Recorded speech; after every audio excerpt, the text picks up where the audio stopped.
ভৌতিক ঘটনাটি নিয়েছি একটি গ্রাম বাংলার ভৌতিক ঘটনা থেকে। তিন্নি বলে একটি মেয়ে যে দীর্ঘদিন শহরের সঙ্গে সম্পর্ক আছে, সে গ্রামে সেরকম যায়ও নি, গ্রামে থাকেও নি।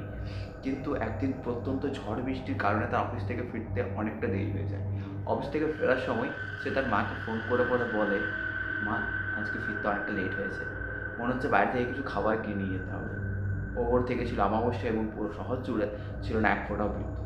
তার মা ফোনের মধ্যে বলে তার দাদুকে নাকি একবার এই মাছ নিয়ে যাওয়ার জন্য পেছন থেকে কোনো এক প্রেতাত্মার ডাক দিয়েছিল।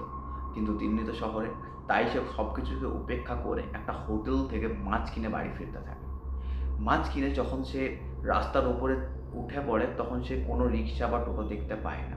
পরবর্তীকালে সে ফোনের মধ্যে একটা ক্যাব বুক করে সে বাড়ির উদ্দেশ্যে রওনা হয়। সে যখন যাচ্ছে তখন বারবার মনে হচ্ছে পেছনের রাস্তা দিয়ে কেউ যেন বারবার তার নাম ধরে ডাকছে। সে সব কিছুকে মনের ভুল বলে উড়িয়ে দেয়।